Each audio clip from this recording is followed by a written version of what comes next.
Hello friends, हमारा आज का टॉपिक है कॉन्टीन्यूअस कॉम्प्रिहेंसिव इवैल्यूएशन। तो इसे शुरू करने से पहले आप सब लोग चैनल को सब्सक्राइब कर दो और वीडियो को लाइक भी कर दो। तो हम स्टार्ट करते हैं कि क्या होती है CCE, कॉन्टीन्यूअस कॉम्प्रिहेंसिव इवैल्यूएशन। सबसे पहले हम कहते हैं, जैसे हमने पढ़ा असेसमेंट क्या होती है। असेसमेंट जो है ना, वो इसका छोटा सा हिस्सा है इवैल्यूएशन का। मतलब इवैल्यूएशन एक ब्रॉडर कंसेप्ट है और असेसमेंट इसके अंदर ही आती है इवैल्यूएशन के। सबसे पहले मतलब कि असेसमेंट इवैल्यूएशन से पहले था मेजरमेंट। ये क्या था? ये इससे भी क्या इवैल्यूएशन की जाती थी। ये भी एक इवैल्यूएशन थी जिसमें क्या है जिसमें इवैल्यूएशन होती थी क्वांटिटेटिव टर्म्स में। पहले यही कंसेप्ट था। मतलब जैसे 33% मार्क्स ना, 47 ऐसे। फिर उसके बाद असेसमेंट आया। असेसमेंट में क्या था? असेसमेंट भी एक प्रोसेस है जिसमें कलेक्ट करते हैं हम लोग। जिसमें क्या होती है? कलेक्टिंग, फिर रिव्यू करना, collecting, reviewing and using data. ठीक है, उसका क्या करना है? यूज़, जो डेटा, जितना भी डेटा उसको यूज़ करना जो हमने कलेक्ट किया। Using data for the purpose of improvement in learning processes. मतलब ये सारा डाटा को क्या करना है? यूज़ करना है किसके लिए? किसकी इम्प्रूवमेंट के लिए? जो लर्निंग की प्रोसेस है, किस तरह से बच्चे को पढ़ाना है उसको इम्प्रूव करने के लिए। मतलब बच्चों की असेसमेंट करनी है, बच्चों को असेस करना है कि किस बच्चे का क्या लेवल है, उसके अकॉर्डिंग उसको पढ़ाना है, बच्चे के मेंटल को। फिर उसके बाद टर्म आई इवैल्यूएशन। इवैल्यूएशन क्या होती है? Evaluation is described as an act of passing judgment. Evaluation क्या? सीधा जजमेंट पास करती है, जजमेंट देती है। क्या इसका काम की? जजमेंट देना on the basis of set of standards. जो स्टैंडर्ड्स सेट किए होंगे, ठीक है ना, जो स्टैंडर्ड्स सेट किए होंगे उसके अकॉर्डिंग क्या करना? जज करना। ये किसका काम है? इवैल्यूएशन का। मतलब हम कह सकते हैं कि ये क्या है? डिसीजन मेकिंग प्रोसेस है। ठीक है, इवैल्यूएशन क्या है? कि डिसीजन मेकिंग प्रोसेस है। इवैल्यूएशन के अंदर ही दोनों आ जाते हैं, मेजरमेंट भी और असेसमेंट भी। जैसे हम देखते हैं ना कि फॉर्मेटिव असेसमेंट होती है, सबमिटिव, वो सारा इसके अंदर आ जाता है। अच्छा, कुछ टर्म्स जैसे कि असेसमेंट फॉर लर्निंग हो गया, असेसमेंट ऑफ लर्निंग हो गया।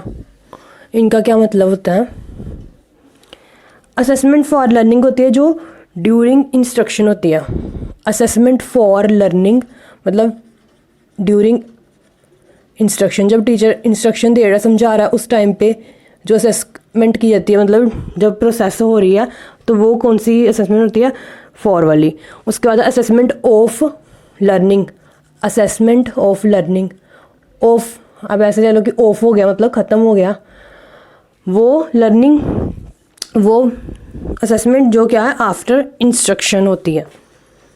आफ्टर इंस्ट्रक्शन वो होगी असेसमेंट ऑफ लर्निंग। एक और टर्म होती है असेसमेंट एज लर्निंग। ठीक है, जिसमें क्या है? Reflect and review. खुद बच्चा खुद को रिफ्लेक्ट और रिव्यू करता है। असेसमेंट एज लर्निंग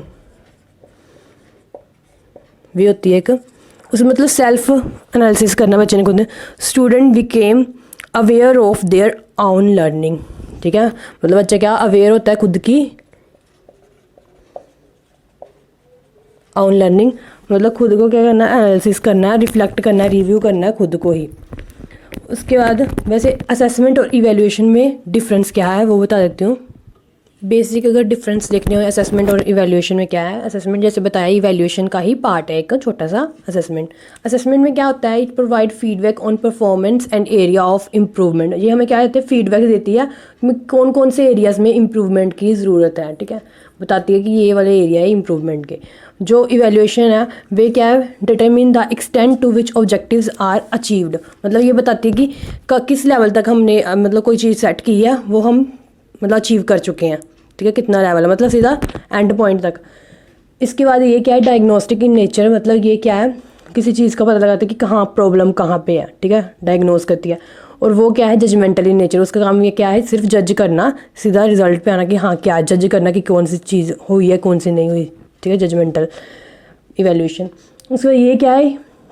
असेसमेंट है प्रोसेस ओरिएंटेड एंड फॉर्मेटिव, कह सकते हैं हम इसे ब्रॉडर टर्म में कि ये क्या है, प्रोसेस ओरिएंटेड मतलब कि क्या प्रोसेस हो रही है उसके ऊपर डिपेंड करती है, और उसमें क्या है प्रोडक्ट देखा जाता है, प्रोसेस का कोई लेन देन नहीं कि प्रोडक्ट क्या निकला है, जो पिछली प्रोसेसेस जो भी हमने किया है उसका प्रोडक्ट क्या उसको सामने रखा जाता है, और ये क्या कह सकते हैं कि सबमिटिव इन नेचर, सबमिटिव होती है। उसके बाद है जैसे कि डायग्नोस्टिक इवैल्यूएशन होती है। डायग्नोस्टिक इवैल्यूएशन तब होती है जो ये डायग्नोस्टिक इवैल्यूएशन टेक प्लेस,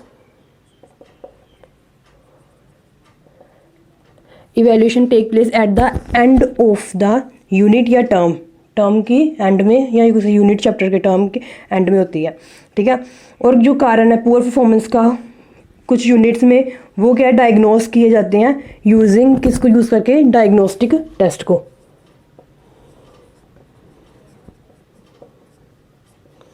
ठीक है। चीज़ों को जो किसी टर्म में, किसी सब्जेक्ट में या किसी चैप्टर में कोई प्रॉब्लम आ रही है, ठीक है, यूनिट में, तो उसको डायग्नोस किया जाता है किसको यूज़ करके, डायग्नोस्टिक टेस्ट को यूज़ करके। फिर कह सकते हैं remedial teaching is identifying problem of learner and providing them with the necessary help and guidance, ठीक है। वो उन्हें क्या करती है, हेल्प और गाइडेंस प्रोवाइड करती है। सीसीई की बात करें, सीसीई जो है ये कॉमनली जिसे हम कॉन्टिन्यूस कॉम्प्रिहेंसिव इवैल्यूएशन कहते हैं, ये क्या है, एक school based system of evaluation है। किसने बताया, बाय सीबीएसई इन 2009 में, ठीक है। अगर इसकी डेफिनेशन की बात करें कि अकॉर्डिंग टू सीबीएसई ने क्या इसकी डेफिनेशन दी है, इसे कैसे डिफाइन किया है, वो है सीबीएसई ने कैसे डिफाइन किया, CC refer to a system of school based evaluation of students, जो कवर करती है मतलब all aspects of students development, सारे के सारे आस्पेक्ट्स स्टूडेंट की डेवलपमेंट के सारे आस्पेक्ट्स, कोई भी मतलब कि छूटना नहीं चाहिए। और ये क्या है, एक डेवलपमेंटल प्रोसेस है स्टूडेंट की। कौन, क्या, सीसीई कॉन्टिन्यूस कॉम्प्रिहेंसिव इवैल्यूएशन। इसमें दो आ रहे हैं टर्म, कॉन्टिन्यूस इवैल्यूएशन और कॉम्प्रिहेंसिव इवैल्यूएशन। कॉन्टिन्यूस टर्म का मतलब क्या है, the term continuous is meant to emphasize that evaluation, उस टाइप की, मतलब इसका फोकस किसकी तरफ है, वैसी इवैल्यूएशन जो आइडेंटिफाई करती है आस्पेक्ट स्टूडेंट की ग्रोथ और डेवलपमेंट के, ठीक है। और ये क्या बिल्कुल एक कॉन्टिन्यूस प्रोसेस में, ठीक है, किसको पता करना ग्रोथ और डेवलपमेंट के क्या आस्पेक्ट्स हैं बच्चे की, उसको आइडेंटिफाई करना कॉन्टिन्यूस, मतलब ये कॉन्टिन्यूटी में जो काम जो है चलता रहता है। मतलब ऐसे नहीं है कि ये सिर्फ वहाँ तक, इसका पूरा का पूरा फैला हुआ इंटायर स्पैन कहाँ तक है, एकेडमिक सेशन तक नहीं है, मतलब इसमें सारे आस्पेक्ट्स आते हैं जो बच्चे की ग्रोथ और डेवलपमेंट के ऊपर डिपेंड करते हैं। फिर इसमें क्या है कि कॉन्टिन्यूस में मतलब कि रेगुलरिटी ऑफ असेसमेंट, कि असेसमेंट बच्चों को असेस किया जाएगा रेगुलर बेसिस पे, ठीक है। फिर क्या, उसको डायग्नोसिस ऑफ लर्निंग गैप, किसमें मतलब अगर लर्निंग में गैप आ रहा है उसको डायग्नोस करना कि कहाँ प्रॉब्लम आ रही है। यूज़ ऑफ करेक्टिव मेजर्स, फिर से रीटेस्टिंग करनी। Feedback of evidence to teacher and student for their self evaluation, feedback provide करने की इनको बच्चों को भी और टीचर को भी, ताकि वो खुद को खुद की असेसमेंट कर सके, खुद को इवैल्यूएट कर सके कि वहाँ उनकी कहाँ पे कमी आ रही है, ठीक है। मतलब इस टाइप की असेसमेंट जो उसका मेन पर्पस क्या है कि लर्निंग गैप या वीकनेसेस या डिफ़िकल्टी या कह सकते हैं एरर जो है लर्नर के, ठीक है, उनको डायग्नोस करना, ठीक है, फीडबैक प्रोवाइड करके, ठीक है, करेक्टिव मेजर यूज़ करना बच्चों के लिए कि किस तरह से उनकी जो लर्निंग गैप उनको इम्प्रूव किया जा सकता है, ठीक है। उसके सेकंड टर्म है कॉम्प्रिहेंसिव इवैल्यूएशन। कॉम्प्रिहेंसिव में दो चीज़ें आ रही हैं, स्कोलास्टिक आस्पेक्ट और स्कोलास्टिक आस्पेक्ट्स, दो इसमें आस्पेक्ट्स हैं, ठीक है, जो कि स्टूडेंट की ग्रोथ और डेवलपमेंट को बताते हैं, ठीक है, इनका ग्रोथ और डेवलपमेंट को कवर करते हैं। स्कोलास्टिक एरिया में क्या है, उसकी कोग्निटिव आस्पेक्ट्स जो है उसके ऊपर ज़्यादा फोकस दिया जाता है, ठीक है। इसमें वैसे टोटल क्या है कि ऑल राउंड डेवलपमेंट, ठीक है, सारे जो पॉसिबल आस्पेक्ट्स है लर्नर की पर्सनैलिटी को, उनको वो इंडिकेट करते हैं इसमें, ठीक है। बट जो स्कोलास्टिक एरिया है उसमें कोग्निटिव आस्पेक्ट्स ज़्यादा रहता है, जो स्कोलास्टिक है उसमें कोग्निटिव और अफेक्टिव और सोशल आस्पेक्ट जो है लर्नर की पर्सनैलिटी के वो आ जाते हैं, ठीक है। मतलब हम कह सकते हैं स्कोलास्टिक में करिकुलर एक्टिविटीज़ जो है वो भी आ जाती हैं। उसके बाद हम करते हैं इसकी करेक्टरिस्टिक्स या फीचर्स ऑफ सीसीई की। फुल कंसेप्ट करना है सीसीई का, तो सबसे पहले बस उसकी करेक्टरिस्टिक्स देख लेते हैं। इसके नाम पे ही है सब कुछ जो भी है। सबसे पहला तो कॉन्टीन्यूअस ही आ जाएगा कि इसकी पहला फीचर क्या है कि ये क्या है, एक कॉन्टीन्यूअस, मतलब कि ये क्या है, कॉन्टीन्यूस एस्पेक्ट है सीसी, जो कॉन्टीन्यूस एस्पेक्ट है सीसीई का वो टेक केयर करता है कॉन्टीन्यूअल, दो टर्म्स इसमें आ रही हैं, कॉन्टीन्यूअल पीरियोडिसिटी। कॉन्टीन्यूअल क्या होगा, कॉन्टीन्यूस की तरह ही लगातार, निरंतर जिसे हम बोलते हैं, और इसका मतलब कि जैसे एक चक्कर की तरह, एक दौरा, ठीक है, एक चक्कर की पूरा कंप्लीट सर्कल, ठीक है। पीरियोडिसिटी वो एस्पेक्ट्स किस में आते हैं, कॉन्टीन्यूअस में। फिर सेकंड पॉइंट यही है कॉन्टीन्यूअल, मतलब इन फीचर में पहला पॉइंट है कि कॉन्टीन्यूस, कॉन्टीन्यूस में क्या है, दो टर्म्स आ रही है, कॉन्टीन्यूअल और पीरियोडिसिटी। फिर सेकंड पॉइंट है कि कॉन्टीन्यूअल है। ये कॉन्टीन्यूअल में क्या है कि असेसमेंट जो स्टूडेंट की क्या है बिगनिंग में, इसमें मतलब इसे मैं बेसिकली बोलूँ क्या, फॉर्मेटिव बोल सकते हैं, फॉर्मेटिव असेसमेंट टाइप, कि जो इसमें कॉन्टीन्यूअल में क्या होगा कि जो असेसमेंट की जाएगी बच्चों की वो इन द बिगिनिंग ऑफ इंस्ट्रक्शन, जब इंस्ट्रक्शन दी जाती है बच्चों को, जब, ठीक है, इंस्ट्रक्शन देने से पहले या जब देने लगे बिगिनिंग में, उसमें मतलब जैसे उसको हम बोलते हैं, टर्म है placement evaluation, in the beginning of instruction उसे बोलते हैं placement evaluation, and assessment during the instructional process. और जब इंस्ट्रक्शन दी जा रही हैं उस टाइम पे जो असेसमेंट है वो कौन सी, फॉर्मेटिव इवैल्यूएशन जब हम दे रहे हैं, ठीक है। कॉन्टीन्यूअल में क्या है कि असेसमेंट करनी बच्चों की in the beginning of instruction, मतलब placement evaluation, and assessment during the instructional process, मतलब formative evaluation, done informally using multiple technique of evaluation, कि ये क्या है, इनफॉर्मली करनी है कि, और किस तरह से अलग अलग जो टेक्निक्स है इवैल्यूएशन की उसके अकॉर्डिंग, ठीक है। उसके बाद थर्ड है पीरियोडिसिटी। इसमें क्या चक्कर बोला ना एक पूरा, periodicity means assessment of performance done frequently at the end या at the end of unit या टर्म, मतलब एक हिसाब से हम कह सकते हैं कि पीरियोडिसिटी का लिंक इससे है सबमिटिव, क्योंकि ये क्या है, एंड में हो रही है, टर्म के या यूनिट के एंड में। मैं लाइन रिपीट कर देती हूँ, क्या है, periodicity means assessment of performance done frequently at the end of the term या यूनिट। वो क्या है, क्योंकि एक चक्कर पूरा कंप्लीट हो गया ना, तब असेसमेंट जो है वो पीरियोडिसिटी में आ जाएगा। उसके बाद है फोर्थ पॉइंट यही है इसका, कॉम्प्रीहेंसिव, ठीक है, नाम में ही सारे इसके पॉइंट्स हैं। कॉम्प्रीहेंसिव, इसका फीचर क्या है अगला, कॉम्प्रीहेंसिव है। जैसे कि बताया कॉम्प्रीहेंसिव में क्या है, जो कॉम्प्रीहेंसिव कंपोनेंट है सीसीई का, वो take care of assessment all round development of the children की देखता है। उसमें इंक्लूड होते हैं दो एस्पेक्ट, स्कोलास्टिक और को स्कोलास्टिक, जैसे पहले बताया, ठीक है, वो किस में है ना, कॉम्प्रीहेंसिव में। उसके बाद फिफ्थ पॉइंट है कि इसमें क्या है, एस्पेक्ट्स आते हैं। इसका एक फीचर ये है कि इसमें क्या है, अलग अलग एस्पेक्ट्स आते हैं। एस्पेक्ट्स अभी बताया क्या, कौन से, स्कोलास्टिक एस्पेक्ट्स और को स्कोलास्टिक। जो स्कोलास्टिक हैं, दो है ना, को स्कोलास्टिक और स्कोलास्टिक। जो फर्स्ट है स्कोलास्टिक, इसमें क्या आते हैं, ये करिकुलर एरिया और सब्जेक्ट स्पेसिफाइड एरिया, ठीक है। इसमें क्या है कि जो सब्जेक्ट मतलब अकेडमिक कह दो, ठीक है, इसमें सब्जेक्ट स्पेसिफिक एरिया आ जाता है। जो को स्कोलास्टिक है उसमें क्या आती है, लाइफ स्किल्स आ जाती हैं, को करिकुलर एक्टिविटीज़, एटीट्यूड्स, वैल्यूज़, ये सारे किस में आ जाते हैं, को स्कोलास्टिक में, ठीक है। उसका अगला पॉइंट है assessment in scholastic area. Sixth point है असेसमेंट इन स्कोलास्टिक एरिया। इसमें क्या आया है कि स्कोलास्टिक एरिया में जो असेसमेंट है वो इनफॉर्मली और फॉर्मली की जा सकती है using multiple technique of evaluation, continually और पीरियोडिकली।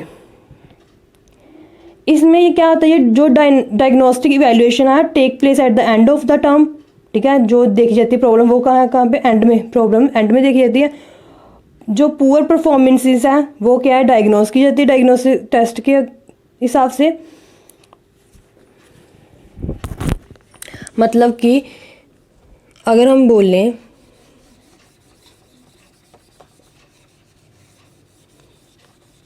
इसके अंदर हमने डेवलपमेंटल एरियाज देखने हों, डेवलपमेंट एरियाज दो है ना, जहाँ तो स्कोलास्टिक में इसकी डेवलपमेंट करनी है या मतलब दोनों एरिया में करनी है, वैसे तो दो एस्पेक्ट्स, दो एरियाज हैं। इसमें क्या आ जाने हैं, सारे सब्जेक्ट, ऑल सब्जेक्ट। और जो ब्लूम टेक मतलब ये क्या कोग्निटिव के ऊपर ज़्यादा देना है ना, ब्लूम टेक्सोनमी में कोग्निटिव था ना, उसमें क्या था, अलग अलग से पॉइंट थे ना, knowledge, understanding,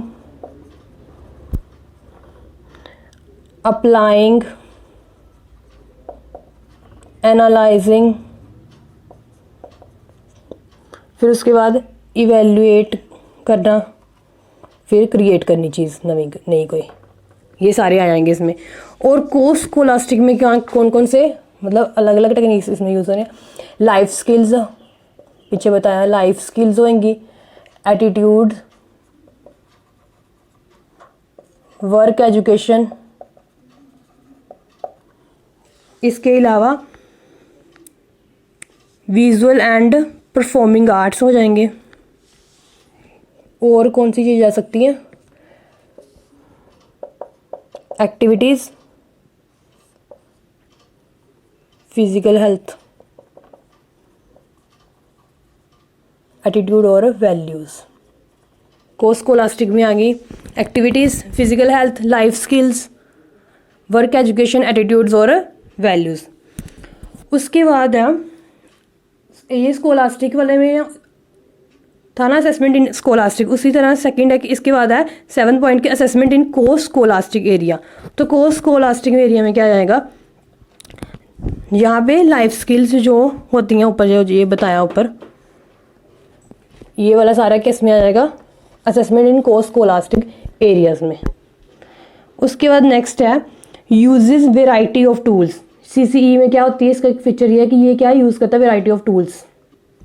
next point use variety of tools, मतलब अलग अलग टूल्स यूज़ करने, जैसे कि टूल्स में अलग अलग test, different type of test आ गए, ठीक है, क्लास वर्क आ गया, होमवर्क आ गया, oral test, quiz, projects, rating scales, observation, interview etcetera. ये सारे किस में आ जाएंगे, टूल्स में, जो सीबीएसई ने मतलब जो सीसीई में बताए गए हैं, ठीक है, टूल्स और टेक्निक सीबीएसई द्वारा, ठीक है, दोनों एरियाज में, स्कोलास्टिक और कोर्स स्कोलास्टिक एरियाज में।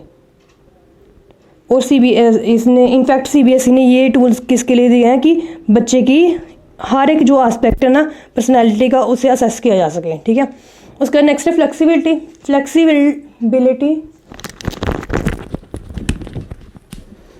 फ्लेक्सिबिलिटी इसमें क्या है कि जो मतलब जैसे स्टूडेंट सीसीई में क्या होता है, स्टूडेंट को असेस किया जाता है 6 बार में, 6 बार मतलब कि 6 टाइम्स क्या बच्चे को 6 टाइम असेस किया जाता है, जिसमें 4 फॉर्मेटिव असेसमेंट होती हैं और 2 क्या होती हैं, सबमिटिव असेसमेंट, ठीक है। इस तरह से ये पूरा सिस्टम है जो क्या फ्लेक्सिबल रहता है, ठीक है, इसके कारण क्या रहता है, फ्लेक्सिबल रहता है पूरा सिस्टम। उसके बाद नेक्स्ट है ग्रेडिंग। ग्रेडिंग क्या है कि मतलब कि सीबीएसई ने इसमें सीसीई में क्या सजेस्ट किया कि ग्रेडिंग सिस्टम होना चाहिए। काफ़ी एडवांटेजेस हैं किसके ऊपर, इसके ग्रेडिंग सिस्टम के किसके ऊपर, जो ट्रेडिशनल मार्किंग सिस्टम के ऊपर। मतलब ऐसे बच्चे को बोलते हैं कि तेरे 60% मार्क्स है या 60 मार्क्स 59 58, तो उसको किस में चेंज कर दिया, ABCD ग्रेड में, तो वो कहते हैं ज़्यादा हेल्पफुल है। उसका फीडबैक सीसी क्या है कि अगर इस तरह से बच्चे की वैल्यूएशन हो, कॉम्प्रिहेंसिव कॉन्टिन्यूस वैल्यूएशन हो, तो बच्चे की क्या फीडबैक मिलेगी, ठीक है। जैसे क्या होता है फॉर्मेटिव, 4 फॉर्मेटिव असेसमेंट होती हैं, एक फॉर्मेटिव असेसमेंट हुई, उसके बाद बच्चे को क्या बताया जाएगा कि हाँ यहाँ एरर्स है आपके, तो वो क्या है उनको ठीक करेगा, ठीक है, अपनी परफॉर्मेंस को बढ़िया करेगा। उसका नेक्स्ट है 8 जो मतलब मेजर फंक्शंस है सीसी के, वो बता रही हूँ। इसमें क्या इसके अंदर आना वो तो आप लिख लोगे समझ के। अगर ये पॉइंट याद करने हो तो कैसे आप करोगे, मतलब ऐसे कह सकते हो कि जैसे मतलब कोई पहले आप ऑर्गेनाइज़ करो टीचिंग, मतलब कोई एरिया है, ठीक है, ये क्या आपने ऑर्गेनाइज़ की है टीचिंग। फर्स्ट पॉइंट यही है ना कि ऑर्गेनाइज़ करनी है टीचिंग की, इस एरिया में हमने टीचिंग करनी है, ठीक है। ये एरिया ऑर्गेनाइज़ कर लिया पूरा कि हाँ स्क्वायर शेप का ऑर्गेनाइज टीचिंग। फिर हम क्या करेंगे, इसकी रेगुलर असेसमेंट करेंगे हर एक पार्ट की, ठीक है। सेकंड पॉइंट हो गया ना, रेगुलर असेसमेंट करनी है, चाहे वैल्यूएशन कह लो, रेगुलरिटी का करनी है। ऑर्गेनाइज की टीचिंग फर्स्ट पॉइंट, फिर उसका क्या है रेगुलर असेसमेंट की।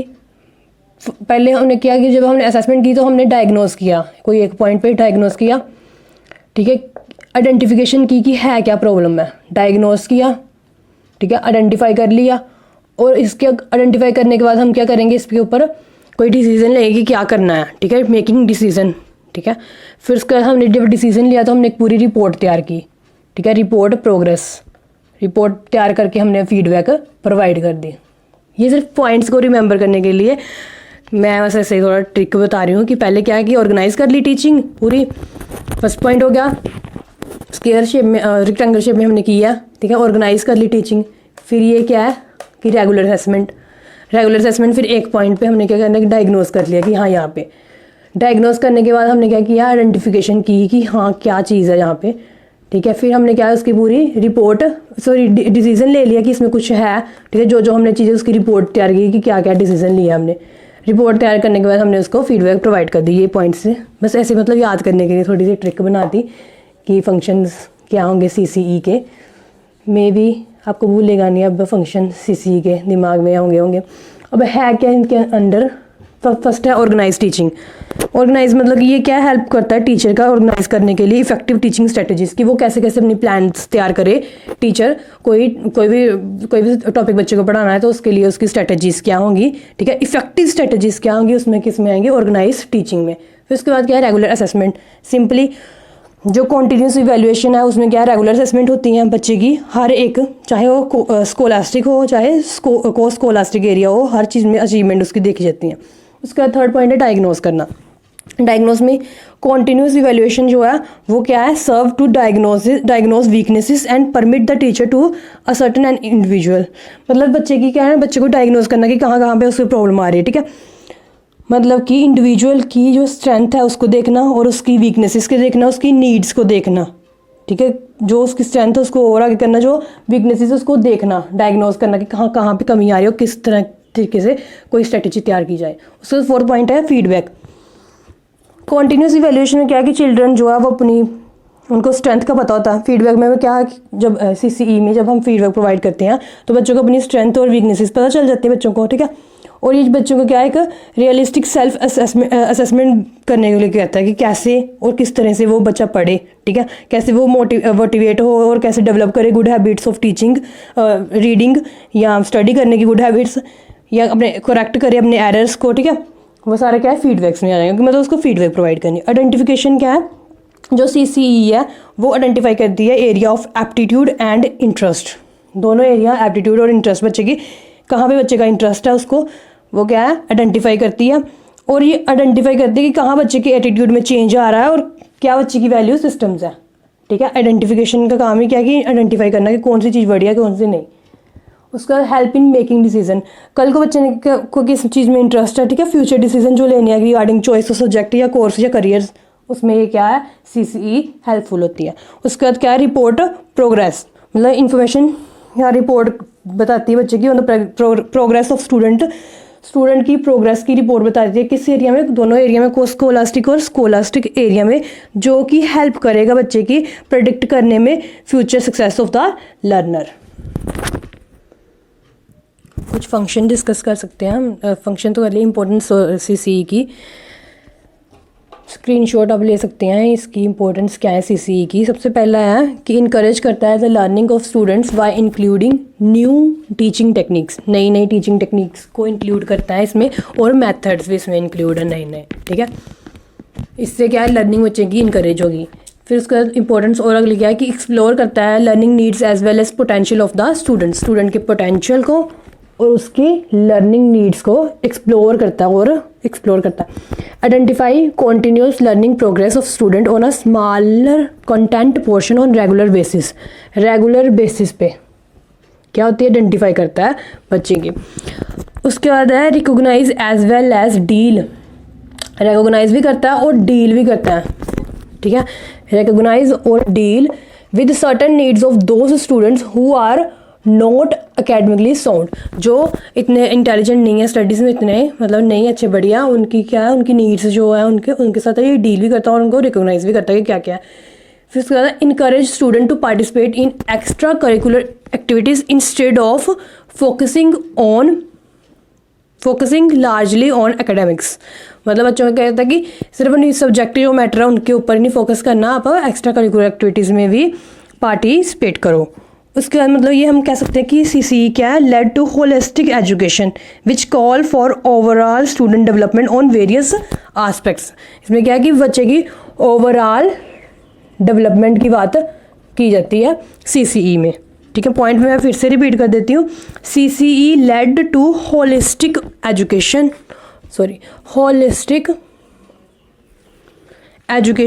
विच call for overall student development on various aspects, ठीक है। ये भी इसकी इंपॉर्टेंट हो सकती है। फिर ये क्या है, बच्चों को मोटिवेट भी करता है CCE, ठीक है, इनकरेज करता है। फिर CCE जो एग्ज़ाम स्कीम है वो अलो करती है स्टूडेंट को to make better and well और इन्फॉर्म्ड चॉइस ऑफ सब्जेक्ट, ठीक है, कि वो क्या अपनी जब क्लास 11th होगी उसमें क्या है वो अपनी चॉइस से सब्जेक्ट चूज़ कर सकते हैं depending upon their academic performance, जो उनकी सब्जेक्ट में जो उनकी परफॉर्मेंस है उसके अकॉर्डिंग, या फिर जो उनकी लाइकिंग है या उनका एप्टीट्यूड है या इंटरेस्ट है उसके अकॉर्डिंग, ठीक है। इसमें क्या है, इंक्लूड करता है दोनों ही आस्पेक्ट। कौन कौन से आस्पेक्ट थे, स्कोलास्टिक और को scholastic aspect of people's growth. फिर उसके बाद और पॉइंट हो सकता है कि ये इंक्रीज करता है punctuality and regularity of student.